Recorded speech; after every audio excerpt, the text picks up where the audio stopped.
Be confident, be bold, be authentic, but don't forget to take action. This is Ordinary to Badass, where our stories empower women to step into the spotlight of their own lives and pursue what they're truly passionate about. It's time to step into the arena and become more than just extraordinary. It's time to become a badass with your host, Marie Sonneman.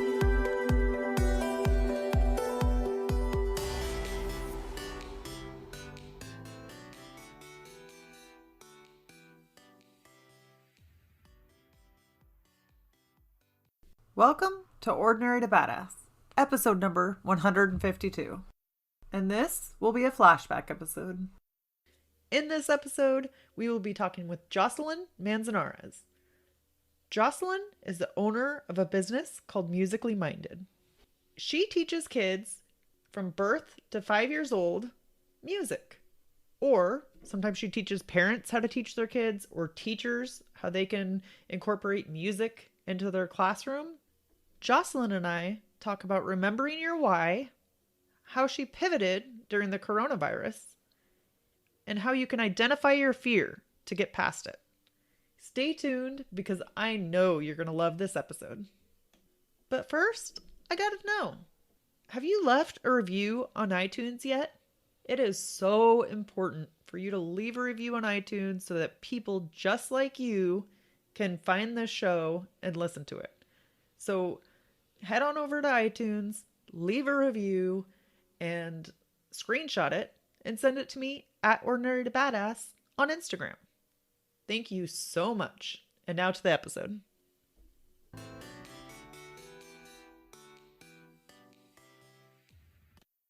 Welcome to Ordinary to Badass. Whether you're ordinary or badass, I'm glad you're here. Today's guest is Jocelyn Manzanarez. Jocelyn, thank you so much for being here. Excited to have you on the show. I'm super excited to be here. So first off, before we go any further, I've got to ask you, do you consider yourself to be ordinary or badass? Oh man, full badass. Have you always felt that way? Probably not. You know, looking back, I probably didn't see myself that way, but you know, growing up being the little sister and you know, always getting seconds on everything, and my sister always got to do everything cool, and I was always kind of left to pick up the slack and do really all the basic tasks at my dad's office, like shredding paper, and she would get to write all the exciting legal information, and not me. I was just shredding paper. But that's okay. That's okay, because I'm glad that I had that experience, because I know what it's like to be ordinary, and I'm not okay with that. Yeah, I love that. I love how you just own it. So was there any point that was kind of a changing point for you, or something that helped you realize, like, oh, I'm kind of badass? You know, so let me tell you about my journey. Okay, yeah. So actually, I'm a music teacher, and I got my start as an elementary music teacher. So, you know, just picture an elementary music teacher, okay? I have to say, there's a lot of ordinary music teachers out there. And, you know, I didn't really feel great in that space. It was, well, I gotta admit it, it's kind of a boring job. So I taught, my first year was in Port Orchard, Washington, most difficult year of my life. I was like the worst teacher. And I don't know if the kids knew it or not, but I felt like a total flop. Even though I'd been to college and, you know, I'd studied and learned how to play all these different instruments, I had no practical application, because they don't really teach that in when you're becoming a music teacher. They teach you theories and whatnot, and that really didn't help with the 5'10" sixth grade girl that would walk into my class and you know, tell me how things were. And I'm, as you can't see me, but I'm short, and so it was pretty quick that I was pretty intimidated. So that was a pretty tough year. Went on to move on to a much better job where I taught kindergarten through third grade. And I love that. I mean, a lot better. I definitely felt really like I was more in my space. The kids were about my height. or a little smaller, they would hug me. And so I knew I was in my right place, but I still was a little bit bored. And so I decided after 3 years that I was going to start a business. And I was just going to, I was going to actually first just take a year off and get my master's. And then I realized, you know what? I think I'm into early childhood. I think I like this stuff. So I got into birth through 5, and I started a business called Musically Minded. And I started with 6 babies and their moms in the basement of probably one of the oldest buildings in Maple Valley, Washington. And it was so much fun. I realized I love this stuff. And so I grew the business, and you can definitely ask me questions about that journey. So I'll kind of just leave it there, and you can go ahead and ask me anything. But that was kind of my journey where I kind of took that risk.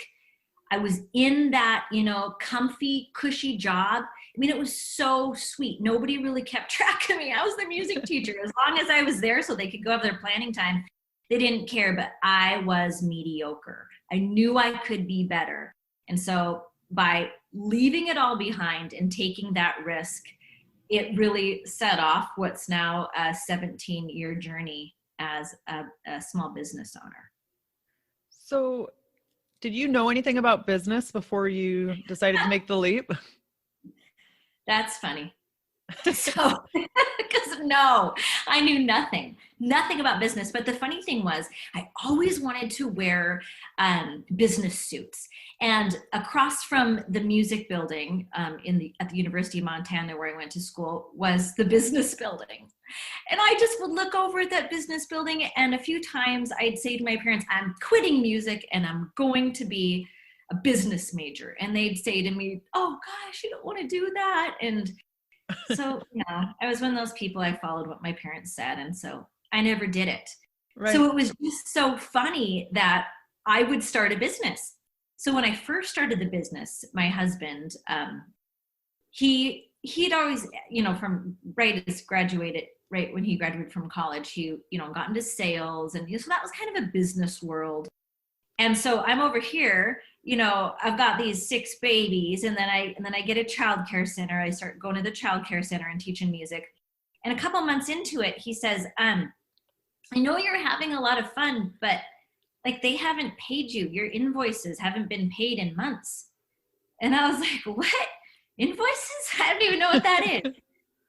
So I realized that I had to probably learn about a few business things if I was going to stay in business. And so I'm going to tell you that my husband he literally gave me, I feel like he gave me like an MBA over the next few years. And it was fun because he has just a lot of natural business skills. He graduated in psychology. So, it's funny how that turns out. Yeah. But he just had sort of a natural knack for it, which I didn't at first even think I did.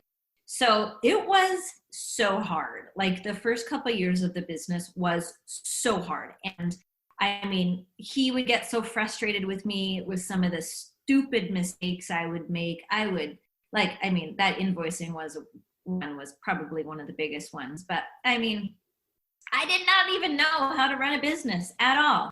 And then what was funny was he saw me having so much fun running my business, which was really playing with kids, that he, after we had our first daughter, Macy, decided, what am I doing selling computers? He was doing great. He was at the top of the company doing so well. He said, this is not what life's about. And so he left his job and took care of our daughter for a year, actually a couple of years. But during that time, I just want to say that anybody out there who is a badass and a mom or on their way to badass and they have the word mom attached, dude, it is serious business. And finding ways to parent with this other person that you've decided to have kids with is so hard. So hard because you each come with so many different,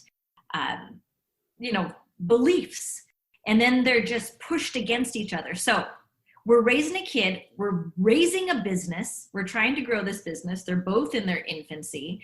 And we're learning how to be married and be in business together, because at that point, when he left selling computers, he kind of became my bookkeeper, helping with that invoice that wasn't getting paid. So it was really, really hard. Yeah. Those first few years.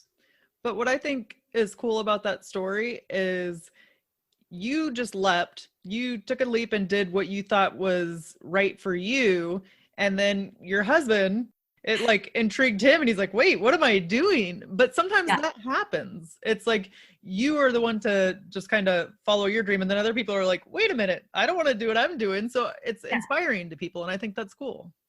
Yeah. And what was funny was after Eric did that, worked with me for a couple of years and was taking care of Macy, he discovered that he wanted to try something new. And at that point, my business was at a place where I could support us. And so he took the leap of faith and became a financial advisor. It would have never been anything that he would have thought of, but he was able to, again, see what I did. And then he found something he was interested and he went for it. And now he's doing great in that. But I think when he looks back, it's like, how can I help people? And the computers was just not helping people. And I think that's a driving force in so much of this, is to find your purpose, find why you are here, and then how can you make money doing it? Yeah. And so that's really what I just tried to keep in mind. And now he has gone and done that too. And just empowering other people to recognize you find something you love and you find a way to get paid for it. Totally. And maybe kind of unbeknownst to you in the beginning, like you just helping people, even though you weren't billing them or sending them the invoices, but then you just provided quality. You were helping them out and not like obsessed with the money. And so maybe that like kept people around long-term. Well, and I think that, that's still a balance I work on is sometimes I'll get really hooked on the money and I'm like, oh my gosh, I got to make some more money. I got to make more money. And I notice as soon as I take the focus off that and I put the focus back on how can I serve people, the money comes and I'm not stressed. It's a really weird thing that happens to me. I don't know if it happens to other people. But I also think it's a weird dynamic for women. Like money can definitely be a weird dynamic, or you're like, oh, I don't want to charge too much, but then you should also be charging what you're worth, so I think it can always like be a struggle or something you have to pay attention to. Yes, absolutely. So back when you were a teacher and you first started, and you felt like you were the worst teacher, or you said a flop in your words, what would you tell another teacher who's feeling that way right now? She's a couple years in and just feeling like she's a flop or a failure. Yeah. Couple things. Number one, remember why you got into this profession in the first place. I think that's, I believe, a place where you can find endless energy. And when you remember your why, your purpose for why you're doing it, it can fuel you, because it's so easy to get down on all of the things that are negative. Oh, the children are misbehaving. The parents are rude. My administrator never helps me out. All of those things. But if we remember why we're doing what we're doing, then we start to see how can we do it better. So I would recommend, and what really got me through that first year was to seek out other people who have been there, they're in the trenches, and what can you learn from them? Because there's no reason to reinvent this wheel. People have done things and they've found ways to make it work. And that's what I do now is I teach teachers how to bring music into their classroom, because I know what it feels like. I know what it's like to hate Sundays, because Monday's coming. Right. And, because of that, I feel like I'm in a place where I can really feel what people have experienced. I can feel that pain. My niece right now is in her first year teaching, and she's struggling with classroom management. And I'm going to tell you that that's the pivotal piece to being a great teacher, is to be able to be an amazing person at mastering a group of people. And so for me, I know that I can feel her pain, and I have to put myself there. And then when I do, I bring in all of the things that I've learned along the way that I would have told that first year teacher, Jocelyn. I would have told her this. And so now I get to tell other people, like my niece Katie, and then she'll have breakthroughs. And it's, I mean, for me, it's just so exciting to know that I'm helping somebody, go on the super highway to progressing their skills. They don't have to linger in this pain, because there's people out there who can help you. So seek out a mentor teacher, somebody, not somebody who knows everything, because they're never fun. They know everything and they've tried it all. And I don't know, like for me, that's a turnoff. Instead, like I want somebody who's also continuing to grow. Like when you get a coach who also has a coach, I love that. Yes. Yeah. No, because if you know everything and you're not going to grow anymore, it's like, what do you have to offer? I mean, you're going to stunt yourself at some point. Yeah. So they're probably not a match. Right. Exactly. Yeah. So what's one thing that either a teacher or a mom can do to bring music into their kids' life, like kids that are birth to 5 years old? Yeah. You know what you do? Have fun with it. Turn on music that you love and dance and sing along. And the reason, I think one of the coolest things with music is it's a connector. It's a way for adults and kids to spend time together. Think of it as that vehicle. As a parent, not everybody is an early childhood specialist. Not everybody has gone to school and understood, child development and how to interact with kids. I always think, gosh, I wish there were a class that we could all have taken before we have kids, but there isn't. We don't even need a license or a certificate. Right. So what do you do with these kids? If you're, an engineer at Boeing, go to the music. It is a connector, and it's everywhere around the world. It's a way that we can socialize. We can, build relationships. Children can learn language, but the best thing is that you're having fun and you're spending time with your child. And when you do that, no matter the age, whether they're birth, they've just been born, they're 5 years old, or they're 55 years old, when you have those moments and you connect with somebody and you use music as that bridge, it can open up so many doors, and it brings that emotional connection, because music naturally increases, they are endorphins, the release of serotonin, all these feel-good chemicals that are free to us. And everybody wants to feel good, and to be able to find a musical way to bring that into your lives. So I just say, you love Bob Marley, you turn on Bob Marley. You love Zac Brown, turn on Zac Brown. You don't need to go do the Wiggles or, sing Baby Shark for the 50th time. But the biggest thing is really just finding ways to interact with your child using music that you can share, that you get excited about, and they'll feel that excitement. Yes, I think that's so important. I know how I used to be is I'd be like, well, I can't sing or I can't dance. And I would let that stop me.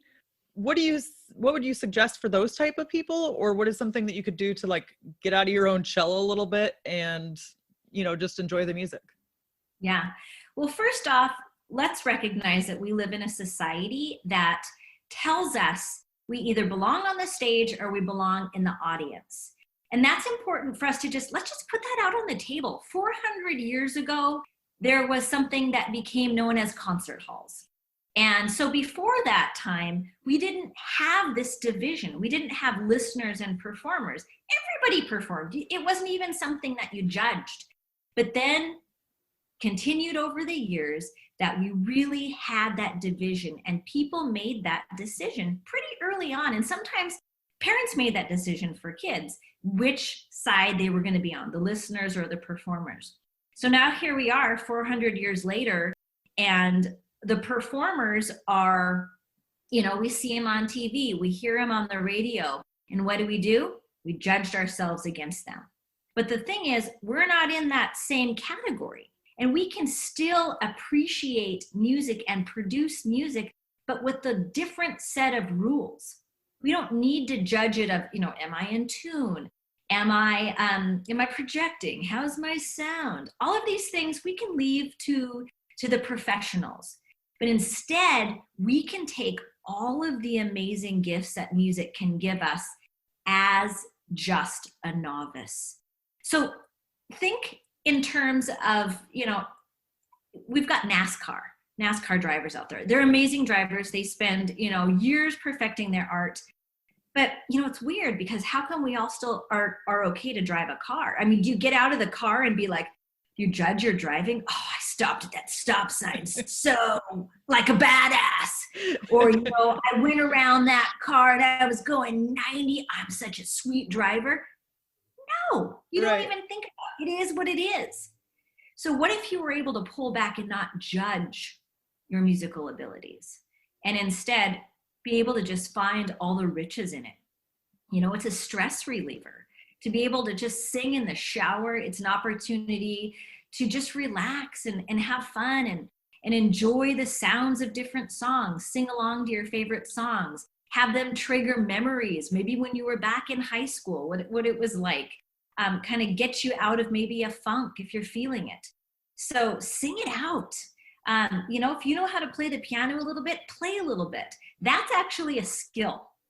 I teach a ukulele class to adults, and it's so much fun to hear their progression because a lot of them come in with that limiting belief. I can't.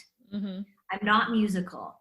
And I say to them, this is going to be a skill. And if you want to work at it, you want to practice, you're going to get there and, you are going to be able to play 3 chords in 4 weeks and all these songs. And the first week, they're like, there's no way. By the 4 weeks, they're blown away with what they can do. So don't set, those I guess, the way that we make things we can't do certain things because we have all these, I don't know, limiting beliefs. I guess that's the only way I can say. So get out of your comfort zone and try. Maybe that is something that you've always wanted to try, to learn an instrument. Don't let, I'm not musical, I can't, I'm too old, my hands are too big, all of these things stand in your way because there's this whole other world out there waiting for you to discover. Yeah, I really loved your race car analogy. I just think that made a lot of sense. And yeah, people are too busy comparing themselves to the professionals as opposed to, okay, just have fun. Like you said, you have your own set of rules. So to beers, you don't have to be a race car driver. Just get in the car and drive. You're a badass. You can figure it out as you go. That's right. So Jocelyn, let's pivot a little bit and talk about some of your wins. Okay. Can you share with us something that you're most proud of accomplishing? I am most proud of accomplishing keeping a business going for as long as I have. And sometimes I forget about that. I forget that, the old, and I guess it's true that so many businesses fail in the first couple of years. And I guess I didn't even have that as an option. I didn't even think of that as an option. I was just going for it. And so I slowly grew until I grew a team of 7 teachers, and we would see over 1,500 kids a week in and around Seattle. That meant that I was impacting all of those kids with my vision through these teachers who were going out with a message. But I would forget that. And then when I would kind of sometimes maybe explain to somebody what I did, I would be like, oh my goodness, like I built this, I did this. So that's been a huge accomplishment. This month right now is the 17th year in business. And I can't believe it. I'm 20 years old, so I don't know how that. No, that's awesome. Congratulations. That's exciting. What is something that most people don't know about what it took to accomplish that? Being willing to hear no, being willing to have employees who, well, first off, just having an employee. That was a big piece for me because, I was teaching all the classes. I was then home doing all the back end things. And Eric would say to me, let's hire someone. I'm like, no, it's the Jocelyn show. Like, I named it Musically Minded because even I think at the beginning, Eric was like, well, you don't want to have it be Jocelyn's music, because what if you want to bring somebody else on? So I was glad that I'd had a name that didn't have my name in it. But, I was like, oh, I don't know. They're not going to be very good. And these people are going to be, they're going to be not upset because it's not who they hired. And so we hired our first teacher, and guess what? He was awful. He was awful. And it was like, oh my goodness. I did see what it was like, though, to be able to not have to go teach every day. And so that gave me a little bit of sense of, okay, if I could, source some of these classes, it'd be pretty awesome. So we let him go. And then the next teacher that I hired was fantastic. She was amazing. And she grew with us, and we grew the business. I filled her schedule. I filled my schedule. And it was what I needed. Like, I needed to see that you really actually can hire somebody and it can work out. So I needed to have that. And then along the way, I look back now, and I've had a couple not very good teachers, but for the most part, I've been really blessed to have really awesome people who, the schools that we will go out to really embrace, and they're understanding that it's not always going to be Jocelyn. And if we switch out a teacher, they trust me that I'm going to bring in somebody else. So, that was definitely big. Yeah. So, 17 years in business is a long time. And what is it that you attribute to your success, to hanging on this long and doing so well? Yeah. And I do want to make a point. I would love for you to ask me about what happened in March. Okay. Yeah. Yes. All right. So what's attributed to my success is to continue to follow up with the schools that we go to, just constantly checking in, making sure everything is okay, being willing to hear the things that they want changed, and like stepping up and changing things. If a teacher is not working, I'm going to go out there and I'm going to observe that teacher, and I'm going to work with that teacher to make sure that we're always bringing quality to the classroom, and just being okay. I've lost schools. I've lost schools because they lost their funding, or they decided that they wanted to have an art class, and just being able to not take it so personally and just be like, all right, it's okay. Because there's always a plan, and there's always a reason things work out the way that they do. And in that moment, it's so easy to get down and upset and feel like it's the end of the road. But I always believe that, one door closes and another door opens, and I have to trust the process. I have to trust that there is a plan, and I continue to be taken care of, and taking one day at a time, just out there doing my best. And do you think that kind of came with experience a little bit, or have you been that way since the beginning? No. Oh, no. That came with experience. I remember the first couple calls I got, and maybe the school's going to stop doing music, or, somebody doesn't like a teacher. And I was devastated. Oh my goodness. I couldn't even handle it. I couldn't even see any other options. My emotional brain took over, and my planning brain was nowhere in sight. And so for me now, I'm able to calm down, breathe, relax. And that's just important, because I think sometimes when you're upset, you can make some emotional decisions that later you'll regret. And so just being able to all right, step back, calm down. Obstacles are opportunities. And that was for me a real important quote. And I read it every day. Obstacles are opportunities. And it's really helped, because I recognize it. I can get through anything. Yes. And honestly, I think that's part of the badass journey. It's hitting all these obstacles and not sitting there and beating yourself up and calling yourself stupid and just getting so upset that you can't go on, or you're just like, I quit, I suck at this. No, Yeah. it's figuring it out, either recognizing the opportunity. Sometimes it's hard in the moment, Yeah. but just knowing that you'll figure out a way to pivot and get through it. Yeah. So kind of on that note, I think maybe you pivoted in March. Do you want to talk about that? Yeah, I do. I'm still pivoting, but so here I am, 16 years at that point in business. And this crazy COVID thing, I hate that word, but I'm with you. I can't wait for it to go away. Me too. I started, schools closed or they didn't allow outsiders in. So all of a sudden, I went from rocking my business, and actually I was set up for the biggest year yet. I had summer camps planned. I had this amazing program I was bringing in. I had more schools than I'd ever imagined. Teachers were doing incredible. I mean, I was at the top until I wasn't. And so it was interesting because classes ended probably, the third week in March. And I remember I probably had a day or two where I'm like, what the heck am I going to do? And then I remembered that those kids are still out there. They still need me. And so I got on Facebook and I started to do little live music classes, and I would do one a week. And I found that it brought me joy.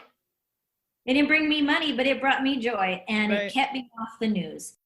But then, a couple weeks into it, I'm like, I got to figure out a way to monetize this because, there was no unemployment at that point for small business owners. There was nothing. So I had to figure out what to do. And so I started weekly classes, so weekly music classes on Zoom, and parents would sign their kids up. And it was actually even better because Facebook Lives are hard because you can't see anybody out there, so you don't know what their reactions are. Yeah. And so then with the Zooms, it's like, I can see these kids. They're in their house. They're shaking their shakers. They're getting out their ukuleles. And it was like, I can still do this. I can still reach these kids. I can bring these families joy, and they're bringing me joy. So I did that. And then at the same time, I decided, what am I going to do for teachers? Because I have been starting to build this group, this Facebook group, doing these teacher trainings. And I knew that I needed to do something for that community as well. And so I finally had the time to create a ukulele class. And so I didn't really know what I was doing. I know enough. And, I think Amy Porterfield says, you just need to know 10% more than your people. Right, right. And so I was like, okay, well, I have that. So I had my 3 chords, figured out my songs, and I launched my very first, yes, you can play the ukulele class. And, I was a little bit worried, like, would people be able to afford it? But what happened was it really just worked out because there were so many people who were home. And I kind of got in with, hey, remember how you always wanted to learn to play an instrument? Like, what's your excuse? Time's on your side. And I had 80 people sign up for the class. Oh, wow. And one of them was my dad. That's awesome. Which was so much fun because he'd wanted to play the ukulele forever, but, I just had never really had the time to sit down and teach him. And so every week I would make the next week's videos. Like, I was 1 week behind, and it was so much fun. And I've gone on to, then this summer I did a circle time online class for teachers. And then I did another ukulele. I just did the ukulele class again, that level 1 ukulele class. And now on Sunday, I'm going to launch a club, and it's called the Keeping It Fresh Club for Teachers. And so I'm thinking, like, this might be my new thing. I'm hoping when schools come back on and they let us back in, that we can get that going. But in the meantime, I'm creating a second business, and I'm going to stay positive and keep working at it because I know that there's people out there, there's teachers out there who need me to help them bring the joy, because right now it is hard to be a teacher. Yes, it's so hard to be a teacher, and even for parents, because nobody's ever had to do this before, or at least not in our time, so it's a whole bunch of shuffling and figuring things out. So I love that you just kind of pivoted and figured it out as you went. And if this hadn't happened, maybe you wouldn't have figured out the second business. Oh yeah. I mean, I've been sitting on this club idea for 10 years. I've been sitting on that ukulele class idea for, I don't know, 2 years, 3 years.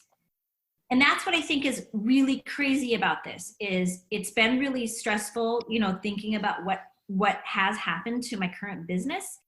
But it's also I always am looking for the silver lining. I'm always wondering what's the lesson here. And really, to me, I believe that the universe has given all of us who are in a position to take this opportunity to try something new, to really put ourselves out there and to look back at our life and say, what do we want to be remembered for?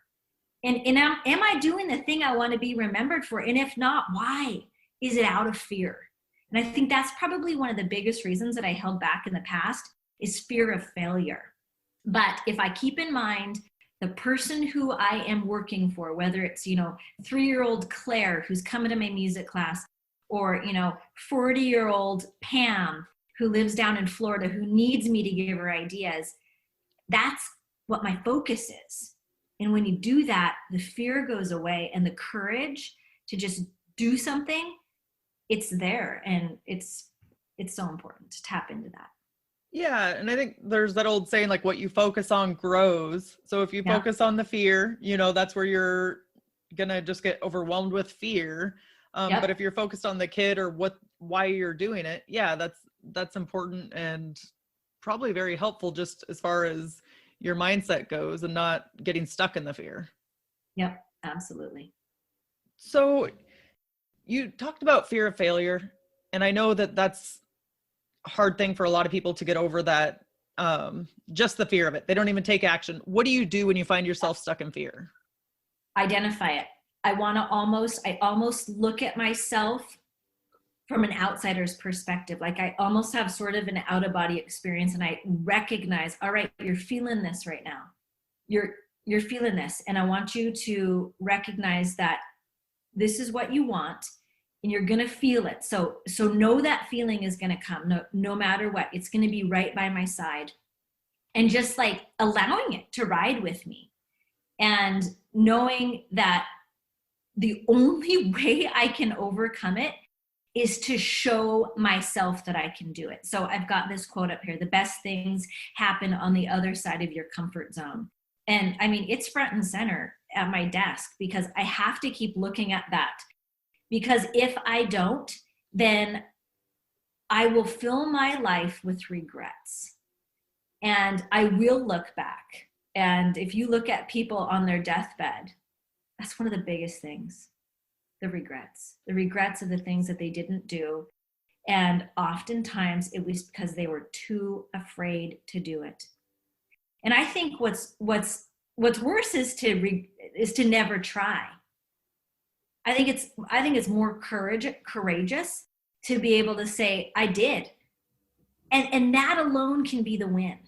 Whether you didn't, failed, or you did and you won, it's that you did it. So changing really, what you are judging it on, I don't know, just doing it, just making the call, just picking up the phone, whatever the result is after on the phone call, it doesn't matter, but it's celebrating the action that you did it. You're taking one step at a time towards reaching those goals that you came on this earth to do.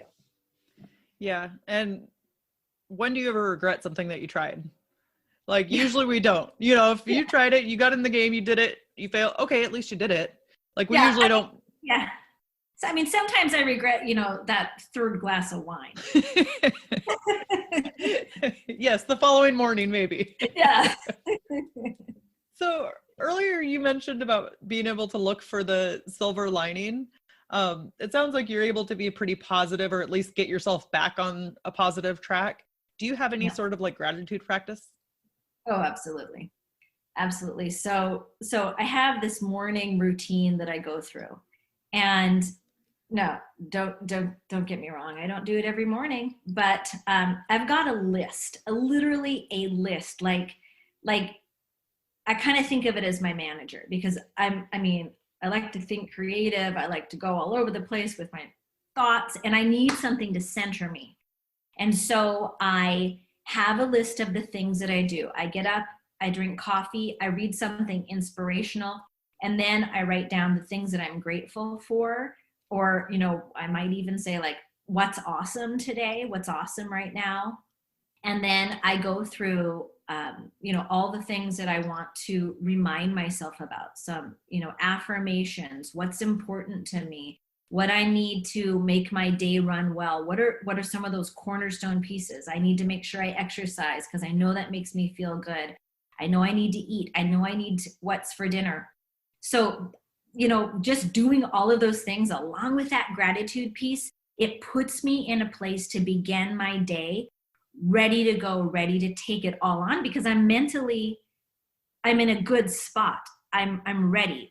But I've noticed on the days where I don't go through all that, and, sometimes if I'll wake up in the morning and I slept in and boom, it's right off. Like, kids need to eat, if, there were school, I have to get out the door, and I notice my day is just a whirlwind, and I'm not in control of my day. But when I set the tone at the beginning, going through what I'm grateful for, really focusing on what's important, I feel in control of my day. Yes. And I can relate to you. Like, I love doing a morning practice, but I don't always do it. Yeah. But it does make a difference in kind of how the rest of the day tends to go. Yeah. So can you share a habit or a practice that has contributed to your success? Well, personally or business? You choose. Okay. So I would say in business, one of my biggest things that I have done is decided where I wanted to go. Whether mostly it's, somewhat short term, 90-ish days, 6 months, something like that. And then kind of going back and figuring out, well, those are my big goals, what am I going to do every day to achieve them? So I have, for me, I have gone through so many different types of planners, and I am always trying to find like the perfect planner that works really well for me. And I have to say, I finally found one, and it's called, here it is. See if it has its name on it. The Full Focus Planner. So Full Focus Planner. And you know what? I don't use it the way that they want you to use it. Like, you're supposed to write every Sunday all these things and your wins. And I love that idea, and I do it once in a while. But I think for me, what it does is you write down the 3 daily big 3. So you write down the 3 big things that you want to get done. And then the next thing that I do is on the side there, the times for the day are written out. And so the night before, when I'm not emotional about my day yet, and I'm more factual, I will write down my schedule, because being a business owner, I have no manager to tell me what to do. And so sometimes I'll get off task and I'll just start doing something that it doesn't help me move forward. It's like a top layer task. It's not going to help my business move forward. But when I go back and then I look at that, I'm like, 9 a.m., I need to be answering my emails. Oh, and at 10 a.m., I need to be working on this project. That has helped me so much to stay focused. I cannot even begin to tell you. I got so much progress since I've started doing that. Is that the John Lee Dumas planner? No, Michael Hyatt. Oh, okay. Yeah, I've heard of that one, but I haven't tried it yet. So I'll have to give it a try. Yeah, so, that's great. Jocelyn, how often do you read, and can you recommend a book and share why? I read every night, but I only read fiction at night. During the day, if I want to read, like in the morning, I'm okay with reading nonfiction, like personal development business books. But I noticed that actually inspires me. I just like, one book that I love is an author is Brian Tracy. So, gosh, I'm trying to think of what the name of that Brian Tracy book is. I read it all the time, but it's like something about self-discipline. And so I will literally keep turning and just reading different sections of that book. And it really helps to motivate me, because self-discipline is the cornerstone as a business owner to keep pushing yourself forward.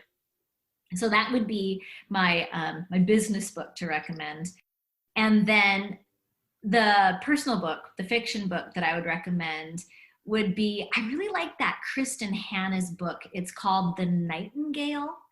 And I got sort of into this, you know, German, French time. I just kept reading all these books about Holocaust, and it's such an incredibly painful time.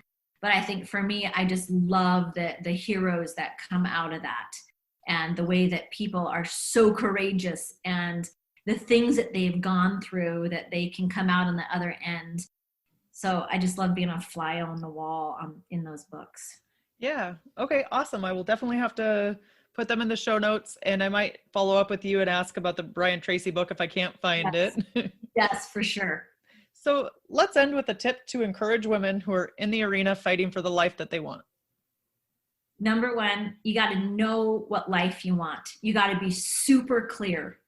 And then number two, the next thing is you want to send intention out to the world, because we create vibrations, and those vibrations, they can be negative or they can be positive. But when we ask the world, we want, this is what I want, this is what I want my life to look like, or even say it as if like right now, I have a note up here. I have an amazing online business that grosses X amount serving teachers and families. It's not true right now, but I act as if. And I feel like just by having those actions out there, the universe knows that I'm serious. And so I can ask for something small, but the universe doesn't know, because it just knows I'm asking. And so I feel like putting that intention out there is such a great way. And then just to continue to remind yourself that you're here for a reason. What's your purpose? And what are you going to do every single day to serve others? And in turn, you'll be taking care of yourself. Yes, so powerful. And I think that putting your intention out there is huge. And like you said, having reminders, because that also helps you to believe it yourself. Like if you keep thinking about it and visualizing it, like it's going to happen, you make it a thing. Yeah. And it's action. I mean, I think there was definitely time in my life where I would have these different ideas and business ideas that I wanted to do, but it was in my dreamer phase. So I was just dreaming about it. I never decided like what actions I needed to take. And you know what? The actions sometimes can be so boring and drudgery, but that's what you have to go through. You've got to decide what steps you need to take, because you can dream all day long, but until you take action, there's nothing. I totally agree with you. Thank you so much. And can you share how we connect with you? Yes, I've got my website is musicallyminded.net. You can find me on Facebook at Musically Minded Seattle, and on Instagram at Musically Minded Kids. Okay, awesome. Thank you so much, Jocelyn. You've been a total badass, and I've enjoyed hearing your story. Awesome. Thanks for having me. And with that, we'll end our show. To all the badass women out there staying in the arena, wherever you are, whatever you're doing, own it and get after it. Wasn't Jocelyn such a badass? I really enjoyed hearing her talk. One thing that I really liked, or that really resonated with me, is when she said, I know what it's like to hate Sundays because Mondays are coming. Have you ever felt that way? Or you hate your job, or you hate the way that your life is going, and it just makes you dread the next day? It's something to think about. I also liked how Jocelyn asks herself, what's the next lesson here? Or she said she's always wondering, what's the lesson here? So important. When we're going through hard times, it is hard to see on the other side, or hard to get out of the pain or the uncertainty that we are feeling. But consider asking yourself, what's the lesson here? And the third thing that I really loved is how Jocelyn said, when I asked her about dancing and singing, how you can do that, even if you're not comfortable with it. And I loved Jocelyn's answer. She said, somehow we get this idea that we either belong on the stage or we belong in the audience. So powerful. And then she went on to talk about like race car drivers, or when you go drive on a daily basis, you don't compare yourself to the race car drivers. So why should you compare your singing or dancing to the professionals on the stage? I thought that was so powerful. I loved that analogy. So if you loved this episode with Jocelyn, please head on over to iTunes and leave a 5-star review letting us know what you thought of the episode. And then, of course, make sure to screenshot it and send it to me on Instagram at Ordinary to Badass so that I can properly thank you. Until next week, keep pursuing your badassery.